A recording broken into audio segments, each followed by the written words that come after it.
시청자 여러분 안녕하십니까? 헬로티비 뉴스입니다. 먼저 오늘의 주요 뉴스부터 보고 오시죠.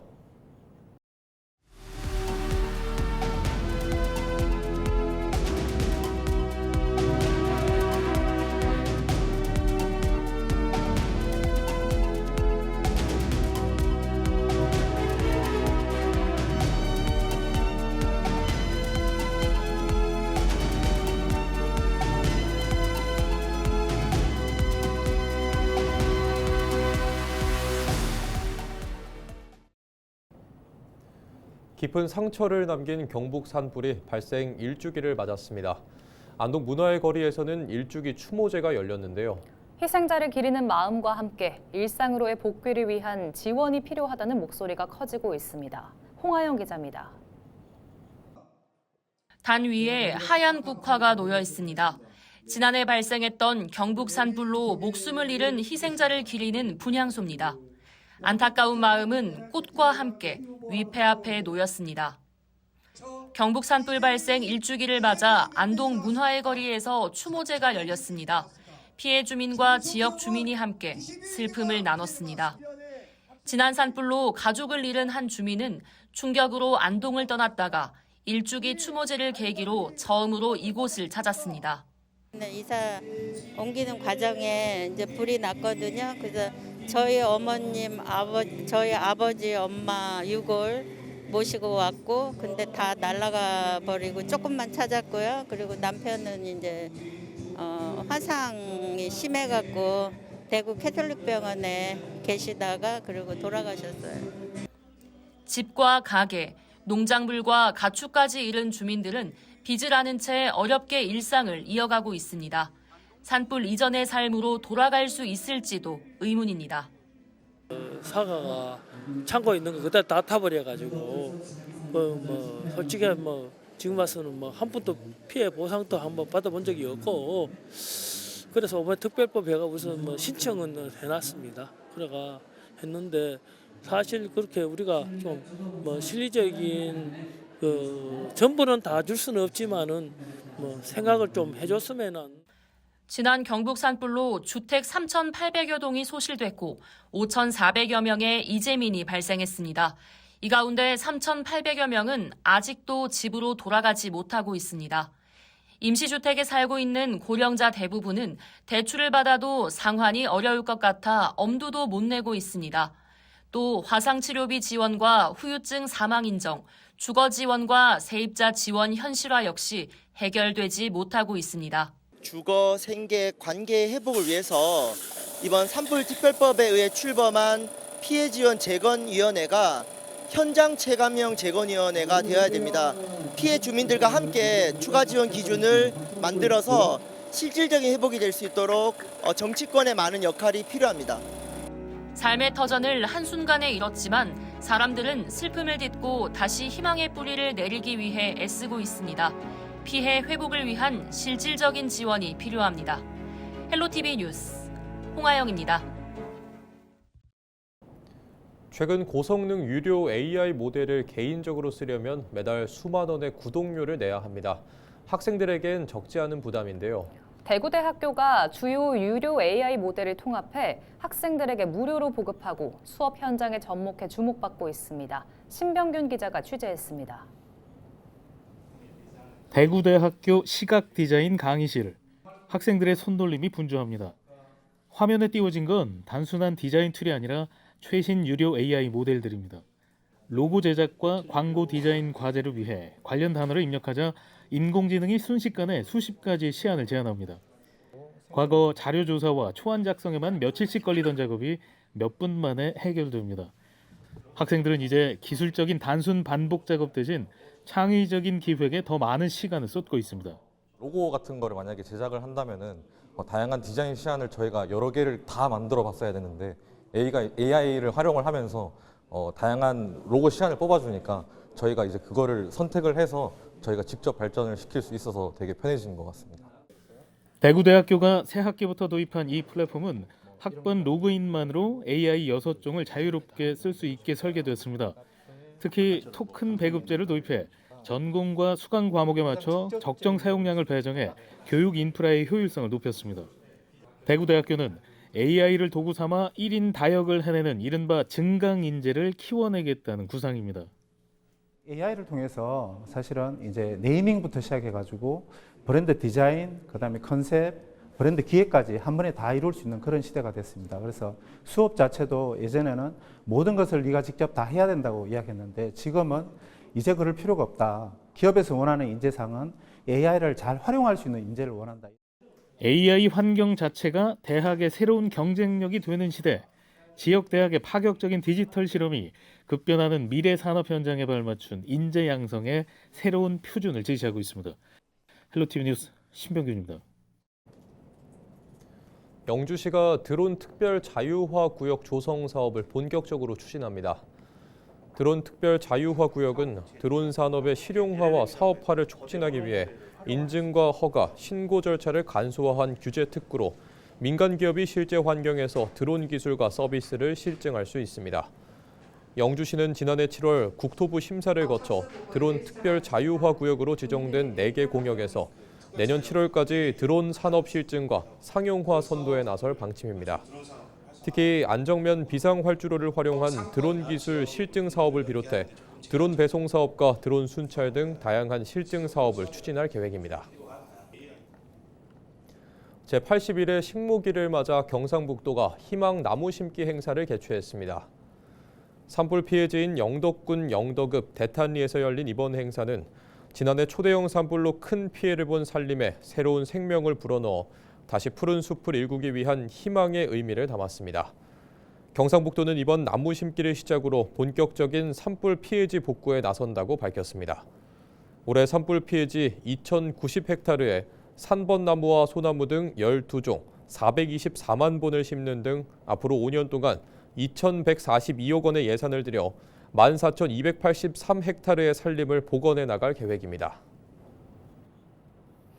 경상북도가 경북대 공공형대학 성공을 위한 기관장 간담회를 개최했습니다. 국립경북대 글로컬대학 과제 중 공공형대학의 성공적인 추진과 대학, 공공기관 협력 방안을 논의하기 위해 열린 이번 간담회에는 황명석 경상북도 행정부지사와 정태주 국립경북대 총장을 비롯해 경북개발공사, 경북연구원 등 13개 공공기관의 기관장이 참석했습니다. 이들은 앞으로 대학과 공공기관의 협력 사업이 인재 양성과 취창업, 지역 정주로 이어질 수 있도록 적극적으로 협력할 것을 약속했습니다.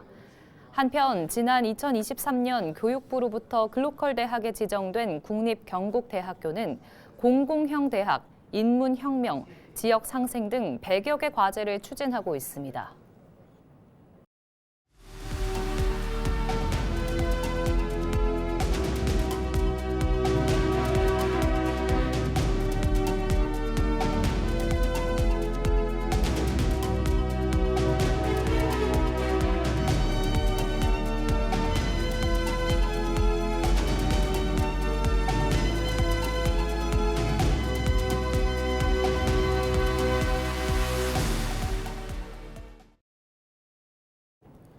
(3월 26일은) 안중근 의사의 서거일입니다. 서거 116주기를 맞아 장흥에서는 안 의사의 숭고한 정신을 기리는 추모제가 열렸습니다. 보도에 장혜원 기자입니다. 1909년 10월 26일 중국 하얼빈역에서 이토 히로부미를 저격한 뒤 체포된 도마 안중근 의사. 이듬해 3월 26일 안 의사는 리순 감옥에서 순국했습니다. 전남 장흥에는 안중근 의사의 업적을 기리는 전국 유일의 사당 해동사가 있습니다.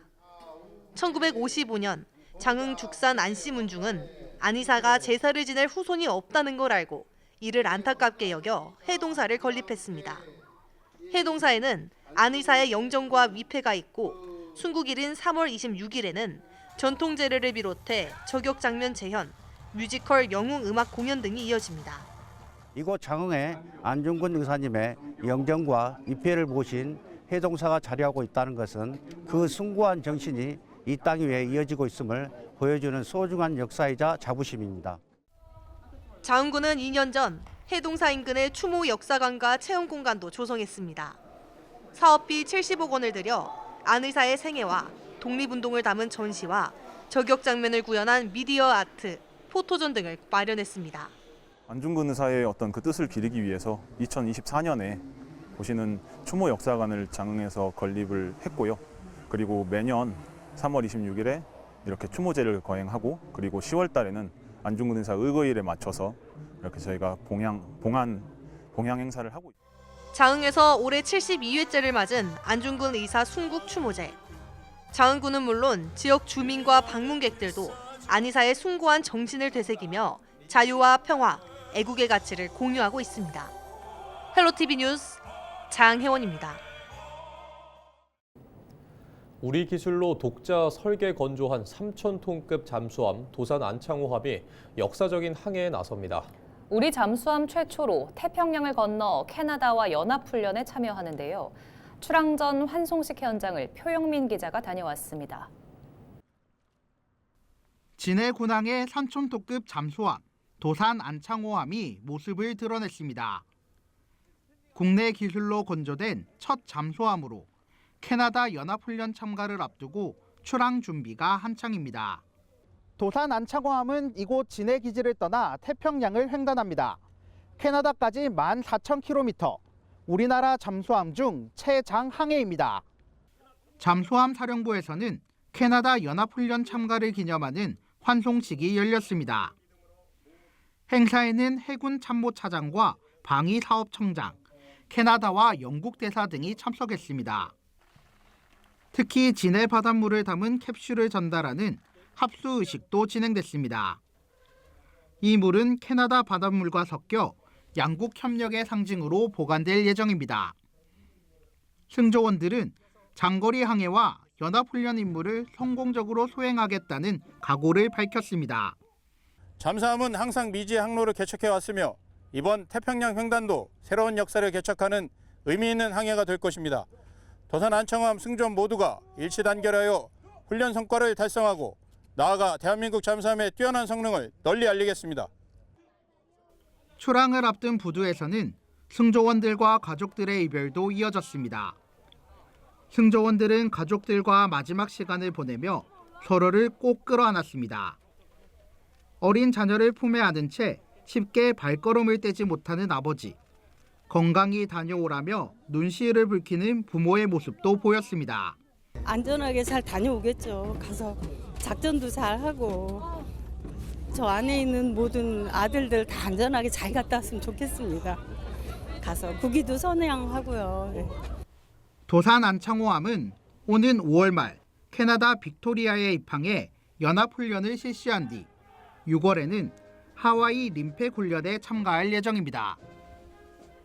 이번 파견은 우리 잠수함의 작전 능력과 기술력을 검증하는 계기가 될 것으로 보입니다. 또 60조 원 규모의 캐나다 차세대 잠수함 사업 수주 경쟁에도 중요한 영향을 미칠 전망입니다. 헬로티비 뉴스 표영민입니다. 유엔 기후변화협약 기후주간 행사가 오는 4월 여수에서 열립니다. 세계 각국 정부와 기업, 전문가들이 모여 기후위기 대응 방안을 논의하는 자리인데요. 여수시는 다양한 프로그램과 국제 행사를 통해 친환경 도시로서의 경쟁력을 국제사회에 선보이겠다는 계획입니다. 보도에 송하영 기자입니다. 석유화학을 중심으로 한 산업도시에서 친환경 도시로의 전환에 속도를 내고 있는 여수시. 오는 4월 20일부터 엿새 동안 여수세계 박람회장 일원에서는 유엔 기후변화협약 기후주간 행사가 열립니다. 각국 정부와 국제기구, 기업 등이 참여해 기후위기 대응 방안을 논의하는 국제행사인데 아시아 지역 기후주간 개최지로 우리나라가 선정되면서 여수가 최종 개최지로 낙점됐습니다. 행사에는 유엔 기후변화협약 사무총장을 비롯해 각국 정부 관계자와 전문가 등 1000여 명이 참석해 기후도시 포럼과 정책 교류, 산업 분야별 탄소 중립 논의를 이어갈 예정입니다. 행사 기간에는 정부가 추진하는 대한민국 녹색전환 국제주간도 열립니다. 탈탄소 정책과 에너지 전환 사례, 국내 산업의 녹색 전환 방향이 공유됩니다. 관람객들은 친환경 자전거 체험을 비롯해 환경 영화제와 소등 행사 등 환경을 주제로 한 다채로운 프로그램에 참여할 수 있습니다. 현재는 행정지원 TF 운영과 대행사 선정 등 본격적인 실행 단계에 진입한 상태입니다. 앞으로 남은 기간 기후부 및 전남도와 긴밀히 협력해 시설과 운영 계획을 점검하고 전 세계의 여수의 기후 대응 의지를 체감할 수 있도록 하겠습니다. 여수시는 이번 행사를 국제기후도시로 도약하는 계기로 삼겠다는 계획입니다. 오랜 기간 추진해온 33차 UN 기후변화협약 당사국 총회, 이른바 COP33 유치를 위한 기반을 다지는 데에도 의미를 두고 있습니다. 국제행사 운영 역량과 도시 인프라를 국제사회에 보여줄 수 있는 기회가 될 것으로 기대하고 있습니다. 지역경제 활성화 효과도 주목됩니다. 행사 기간 국내외 방문객 14,000여 명이 여수를 찾을 것으로 예상되면서 숙박과 관광, 지역 상권에도 긍정적인 영향을 줄 것으로 보입니다. 당사국 대표단과 국제기구, NGO 관계자 등 약 14,000명의 방문객이 여수를 찾을 것으로 예상되며 이로 인해 약 200억 원의 이상의 지역 경제 파급 효과가 발생할 것으로 전망하고 있습니다. 이번 행사가 여수시의 COP33 유치를 향한 중요한 시험대가 될 것으로 보이는 가운데 지역 경제와 도시 경쟁력에 어떤 변화를 가져올지 관심이 모아집니다. 헬로티비 뉴스 송하영입니다.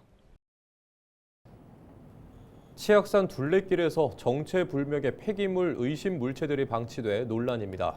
한 건설업체에서 자신들의 땅이라며 무단으로 방치한 건데 원주시는 현장 점검 후 미이행 시 법적 조치에 나설 방침입니다. 박건상 기자의 보도입니다. 청량한 새소리와 계곡 물소리, 자연이 주는 휴식이 가득한 곳, 원주의 자랑 치악산 둘레길입니다. 연간 30만 명이 넘는 방문객이 찾고 있지만 둘레길 한편엔 정체를 알 수 없는 물체들이 무더기로 쌓여 있습니다. 건설공사에 쓰였던 폐기물로 의심됩니다. 지금 오늘 여기를 걸으러 왔는데 저기 뒤에 보니까 되게 보기가 좀 흉물스럽기는 하네요. 많이 저게 깨끗하게 치워지면은 사람들이 더 자주 찾아올 것 같긴 해요. 네. 특히 주차장 바로 옆에 방치돼 있어 방문객들이 마주하는 첫인상마저 훼손되고 있습니다. 각종 플라스틱 배관자재부터 샌드위치 판넬, 거기다가 폐석재까지 다양한 건축 관련 폐기물들이 쌓여 있습니다. 문제는 이곳뿐만이 아니라는 겁니다. 위쪽 주차장을 올라가 보니 또 다른 물건들이 쌓여 있습니다. 덤불에 쌓인 모습을 보면 이미 오랜 시간 동안 이렇게 방치됐다는 것을 추정할 수 있습니다. 아이고 오래됐지 뭐 한 3년도는. 3년도 넘었다고요? 자기네 그 땅하고 샀어요. 확인 결과 이 물건들은 한 건설업체가 쌓아둔 것으로 파악됐습니다. 하지만 취재진의 계속된 연락에도 해당 업체 측은 일체 연락을 받지 않았습니다. 원주시 담당 부서를 찾아봤습니다. 그 관계자랑 얘기를 해서 처리할 예정이고요. 그리고 이 임야의 그 건설자를 적시한 거에 대해서는 어떤 위반 사항이 있는지 그거에 대해서는 관련 부서랑 협의해서 추가적인 조치 사항이 있으면. 답답해서 직접 알아봤습니다. 우선 임야를 담당하는 부서에 문의한 결과 해당 부지에 임시 사용 허가를 받았다면 문제가 되지 않는다는 답변입니다.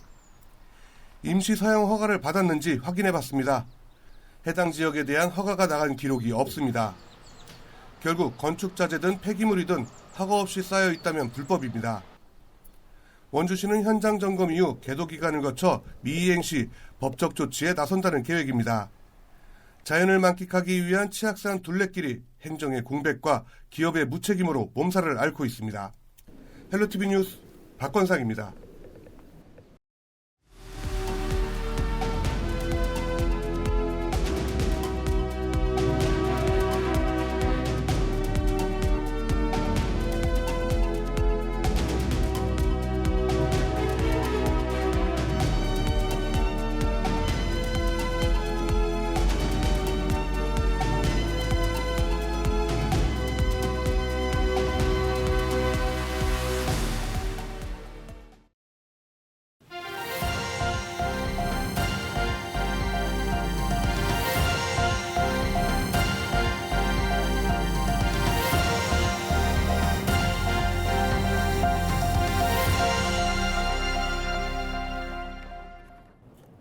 이상으로 뉴스를 마칩니다. 시청해주신 여러분 고맙습니다.